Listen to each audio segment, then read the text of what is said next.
أعوذ بالله من الشيطان الرجيم. بسم الله الرحمن الرحيم.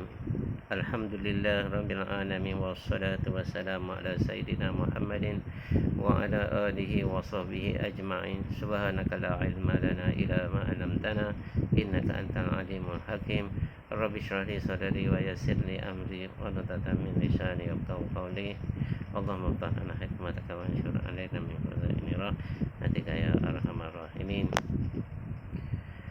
Tafsir Al-Quran Ahmad Suhaji bin Muhammad, ayat 158 hingga ayat 162 berkisar mengenai manasik haji dan laknat atas orang-orang yang menyembunyikan ayat-ayat Allah dan atas orang-orang kafir.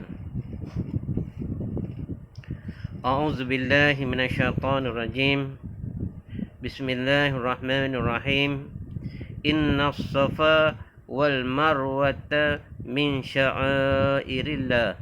Faman hajjal baita aw i'tamara fala junaha alaihi an yattawwafa bihima wa man tatawwa'a khairan fa innallaha syakirun alim.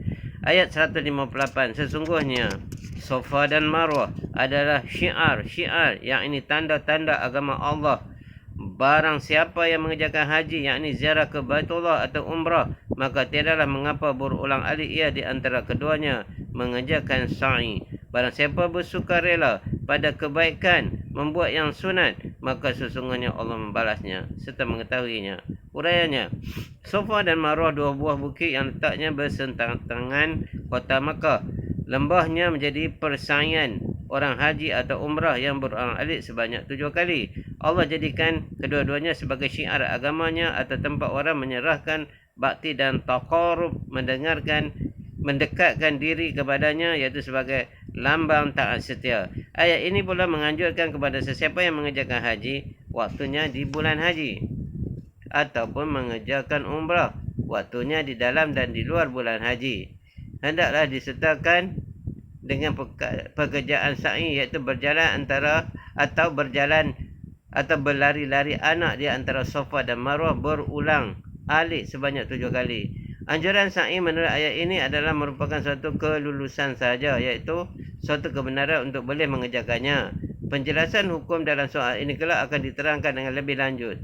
Sebabnya ada setengah kaum Ansar sebelum ayat ini diturunkan, mereka enggan mengerjakannya kerana mereka dapati orang-orang jahiliah telah ada terlebih dahulu mengerjakan sa'i itu dengan memuja dua buah patung. Yang satu patung jantan bernama As-Safa yang terletak di Bukit Safa, dan yang satu lagi patung betina bernama Nailah yang terletak di Bukit Marwah. Orang-orang Islam Ansar itu enggan mengerjakan sa'i di tempat tersebut kerana tidak suka memuliakan tempat yang dimuliakan oleh orang-orang kafir, ataupun menyerupakan ibadatnya dengan ibadat orang-orang kafir. Oleh sahibul hikayat diceritakan bahawa kedua-dua patung itu pada mula asalnya adalah daripada dua jenis manusia, lelaki dan perempuan. Yang lelaki itulah As-Safa dan yang perempuan ialah Nailah. Kedua-duanya telah berbuat jahat, berzina di tempat yang mulia, iaitu Kaabah. Maka Allah jatuhkan hukuman dengan menjelmakan kedua-duanya menjadi batu dengan tidak mengubah rupa asalnya. Yang lelaki diletakkan di Safa dan yang perempuan di Marwah, agar perbuatan keduanya itu jangan ditiru oleh orang lain. Tetapi setelah zaman berbilang zaman, kedua patung itu disembah pula oleh orang-orang jahiliah. Itulah sebabnya orang-orang Ansar sebab salah hendak mengerjakan sa'i di tempat tersebut. Khawatir amalannya mengandungi syubhat, kurang bersih, maka Allah turunkan ayat ini bagi meluluskannya dan membenarkan pekerjaan sa'i itu. Para ulama telah bertelingkah tentang hukum sa'i di antara Safa dan Marwah di dalam mengerjakan ibadat haji atau umrah. Sekumpulan mereka berpendapat hukumnya wajib dan dikira sebagai rukun, maka sesiapa yang meninggalkannya tidak sah haji atau umrahnya. Golongan ini termasuklah Imam Malik dan Asy-Syafi'i. Sekumpulan yang lain pula berpendapat hukumnya bukan rukun, tetapi tatawu yang dikerjakan dengan sukarela atau sebagai sunat sahaja. Sesiapa yang meninggalkannya sah haji atau umrahnya, tetapi dikenakan ke atasnya denda. Golongan yang tiga lain pula pendapatnya iaitu jika sa'i itu ditinggalkan oleh seseorang tiadalah terkena apa-apa ke atasnya. Sebab ada pertelingkahan pendapat dalam ayat ini ialah kerana memandangkan kepada lafaz fala junaha alai, yang artinya maka tiadalah mengapa, dipercayai pula bermakna tiada berdosa mengerjakannya. Maka masuklah perkara sa'i di dalam hukum wajib, sunat dan mubah.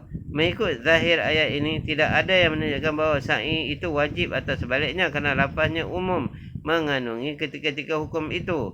Tidak ditentukan salah satu hukumnya, mungkin wajib, mungkin sunat dan mungkin pula mubah. Adapun hujah-hujah Asy-Syafi'i dan pihak yang bersetuju dengannya tentang wajibnya melakukan sa'i dan menjadi rukun haji ataupun umrah adalah banyak. Di antaranya sebagaimana diriwayatkan oleh Asy-Syafi'i sendiri dari jalan sanad menerusi Safiyah binti Syaibah, katanya bermaksud telah mengkabarkan kepadaku anak perempuan Abi Tajazah yang bernama Habibah, salah seorang perempuan suku Bani Abdidar. Dia berkata, saya telah masuk ke rumah keluarga Abi Husain bersama-sama dengan perempuan-perempuan Quraisy untuk melihat Nabi SAW mengerjakan sa'i di antara Safa dan Marwah. Maka saya telah lihat baginda bersa'i, kainnya berpusing, terangkat kerana terlampau terasnya berjalan. Hingga berani saya katakan bahawa saya ada ternampak lutut baginda dan mendengarnya pula bersabda, kerjakanlah oleh kamu sa'i, kerana Allah telah tulis wajib di atas kamu. Hadis ini disahkan oleh Ad-Daruqutni. Dengan ini sa'i itu adalah salah satu rukun kerja pokok di dalam ibadat haji ataupun umrah.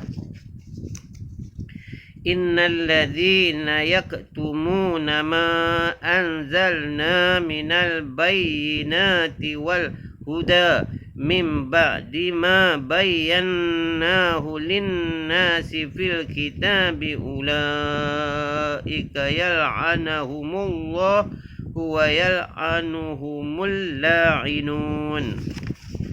Ayat 159. Sesungguhnya orang-orang yang menyembunyikan apa-apa yang kami turunkan dari keterangan-keterangan dan petunjuk setelah kami terangkan kepada manusia di dalam kitab adalah mereka itu dilaknat Allah dan dilaknat oleh orang-orang yang mengutukinya. Illal ladzina tabu wa aslahu wa bayyanu fa ulaika atubu alaihim wa ana tawwabur rahim. Ayat 160. Kecuali orang-orang yang taubat dan menjadi baik serta menerangkan kepada orang lain, aku terima taubat mereka kerana aku penerima taubat lagi penyayang. Quran ayat 159 dan 160.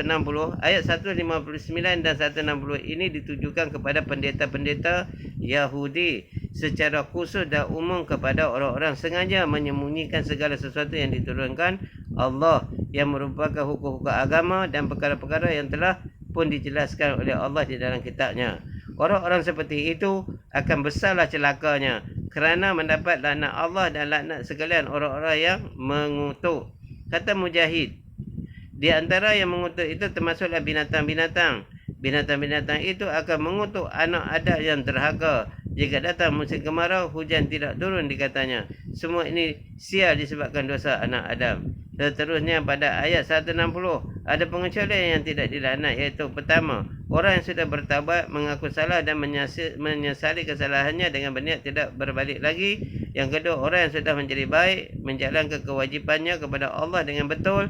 Yang ketiga, orang yang tidak menyembunyikan ilmunya dan mahu menerangkannya kepada orang ramai. Allah berjanji akan memaafkan mereka dan menerima taubatnya kerana dia penerima taubat lagi penyayang kepada hamba-hambanya.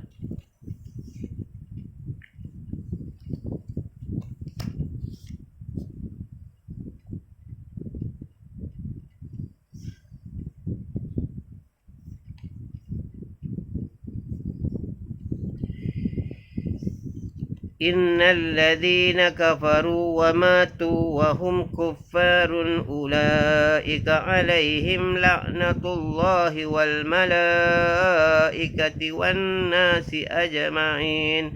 Ayat 161. Sesungguhnya orang-orang kafir, hal keadaan mereka mati di dalam kekafiran, mereka itu mendapat laknat daripada Allah, malaikat-malaikatnya dan sekalian manusia. Khalidina fiha la yukhaffafu anhumul azab wa lahum yunzarun. Ayat 162. Kekal mereka itu di dalamnya, tiadalah diringankan seksa mereka, dan tiada pula mereka itu dipandang dibiarkan. Huraian ayat 161 dan 162. Di akhirat kelak, orang-orang kafir itu disuruh berdiri, lalu dilaknat oleh Allah, dituruti oleh malaikat-malaikat dan sekalian manusia. Semua melaknat dan mengutuknya. Bahkan mereka kekal selama-lamanya dilaknat dan dikutuk. Tidak akan dikurangkan azab atau siksanya, hingga tidak pula mendapat perhatian dan akan dibiarkan oleh Allah begitu saja. Adapun melaknat itu suatu tindakan yang menggambar kebencian hati seseorang terhadap orang yang dibenci dengan mengatakan mencacat dan memakinya atau menyumpah-nyumpahnya yang diiringi dengan perkataan laknat atau kutuk. Para ulama mengatakan tidak boleh melaknat seorang kafir yang tertentu apabila keadaannya pada waktu mati tiada diketahui. Boleh jadi dia mati dalam Islam. Maka di dalam ayat ini Allah meletakkan syarat secara mutlak boleh melaknat sesiapa juga yang mati di dalam kekafirannya. Setengah ulama membolehkan melaknat orang kafir tertentu didasarkan dalil keharusan memeranginya. Adapun melaknat orang Islam asi, mengerjakan maksiat, tidak boleh ditujukan secara tepat pada tubuh batangnya. Tetapi jika ditujukan secara umum, hukumnya harus boleh. Sebagaimana dilakukan oleh Nabi SAW dalam sabdanya, la'anallah khusariqa yasrukul baydata wal hablau fanaqta'u yadah. Allah melaknat pencuri yang mencuri telur dan tali, maka akan kami kerat tangannya. Baginda SAW juga melaknat secara umum orang-orang yang cacah dan yang kena cacah membuat ukiran di badannya, melaknat orang-orang yang makan riba dan orang-orang yang memberikan riba itu untuk dimakan orang lain, dan melaknat orang-orang yang mengaku dirinya berbapa kepada orang yang bukan bapaknya sebenar, yakni meletakkan di belakang namanya bin kepada orang yang bukan bapaknya, dan lain-lain lagi sebagai yang tersebut di dalam hadis sahih. Terjemahan hadis Sahih Bukhari Imam Nawawi. Dari Abdurrahman bin Abu Bakar radhiyallahu anhu katanya, pada suatu waktu ketika kami berada bersama-sama dengan Nabi SAW, datang seorang lelaki musyrik berambut kusut dan gondrong menghalau domba. Nabi SAW bersabda kepadanya, akan kamu jualkah dombamu ataukah akan kamu hadiahkan? Perawinya ragu. Apakah Nabi mengucap kata-kata atiyah, pemberian, atau hibah, pemberian? Jawabnya tidak, tetapi untuk dijual. Lalu beliau beli daripada seekor domba. Dari Abu Hurairah radhiyallahu katanya, Nabi SAW bersabda, Ibrahim AS hijrah bersama-sama dengan Sarah. Lalu beliau masuk ke sebuah negeri yang diperintah oleh seorang raja di antara para raja, atau oleh seorang penguasa di antara para penguasa. Maka dilaporkan orang kepada sang raja tentang kedatangan Ibrahim itu. Katanya, Ibrahim datang beserta seorang wanita yang sangat cantik. Raja mengirim utusan kepada Ibrahim menanyakan, ya Ibrahim, siapakah wanita yang bersertamu? Jawab Ibrahim, saudaraku. Kemudian Ibrahim berkata kepada Sarah, janganlah engkau katakan kepadanya aku dusta kerana aku mengatakan kepada mereka engkau saudaraku. Demi Allah, tidak ada orang yang mukmin di bumi ini selain aku dan engkau. Maka dikirimnya Sarah kepada raja. Raja berdiri untuk menemui Sarah, dan Sarah pun berdiri pula, lalu mengambil wuduk, salat dan menawar, wahai Allah, jika sebenarnya aku iman dengan engkau dan dengan Rasul engkau, dan aku memelihara kehormatanku melainkan untuk suamiku, maka janganlah engkau paksakan si kafir itu terhadapku. Raja itu merasa dicekik dan menghentak-hentakkan kaki kerana pengsan. Kata Abu Hurairah melanjutkan, Sarah mendoa pula, wahai Allah, andai kata raja ini mati, tentu orang akan menuduhku bahawa aku yang membunuhnya. Raja itu sembuh lalu berjalan mendekati Sarah. Sarah pun mengambil wuduk, salat dan mendoa, katanya, wahai Allah, aku iman denganmu dan dengan Rasulmu, dan ku pelihara kehormatanku selain kepada suamiku, maka janganlah engkau paksakan si kafir ini terhadap diriku. Raja pun merasa dicekik dan menghentak-hentak kakinya. Kata Abu Hurairah melanjutkan, Sarah mendoa, wahai Allah, jika raja itu mati, tentu orang akan menuduhku yang membunuhnya. Raja itu sembuh kembali untuk kedua kalinya. Dan ketiga kalinya dia berkata, demi Allah, pasti setan engkau kirim kepadaku, kembalikan dia kepada Ibrahim dan beri dia seorang hamba saya, Siti Hajar. Sarah kembali kepada Ibrahim AS lalu berkata, tahukah Tuhan bahawa Allah telah menghina orang kafir dan menghadiah kita seorang budak perempuan. Dari Abu Hurairah radhiyallahu anhu katanya, Rasulullah SAW bersabda, demi Allah yang diriku dalam genggamannya, sesungguhnya aku turun kepadamu Ibnu Maryam menjadi hakim yang adil, maka dipecahnya salib, dibunuhnya babi, dihapuskannya pajak dan harta kekayaan akan melimpah ruah sehingga tidak seorang jua pun yang mau menerima. Dari Sa'id bin Abu Hasan radhiyallahu katanya, pada suatu waktu ketika saya berada dekat Ibnu Abbas, tiba-tiba datang kepadanya seorang laki-laki. Kata laki-laki itu kepada Ibnu Abbas, ya Ibnu Abbas, sesungguhnya aku ini seorang manusia. Penghidupanku dari usaha tanganku sendiri. Aku belanja membuat patung-patung. Kata Ibnu Abbas, tidaklah akan kuceritakan kepadamu selain apa yang ku dengar dari ucapan Rasulullah SAW.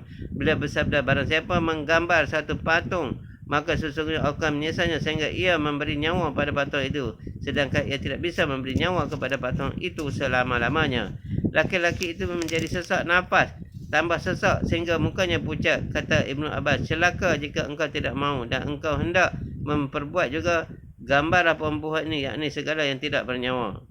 Dari Abu Hurairah radhiyallahu anhu dari Nabi SAW sabda, Allah berfirman, ada 3 macam aku menjadi musuh mereka pada hari kiamat. Pertama, orang yang memberi keranaku kemudian tidak diakuinya. Kedua, orang yang menjual orang merdeka kemudian dimakannya uang harganya. Dan ketiga, orang yang mengupah kepada pekerja lalu disuruh sempurnakan kerjanya itu, ia tidak dibayarnya upah pekerja itu. Mudah-mudahan apa yang kita baca dan dengar mendapat taufik dan hidayah daripada Allah untuk kita amal dan kita sampaikan, insya-Allah. Bismillahirrahmanirrahim. Subhanakallah bihamdihi, subhanakallah bihamdika, asyhadu alla ilaha illa anta, astaghfiruka wa atubu ilaik.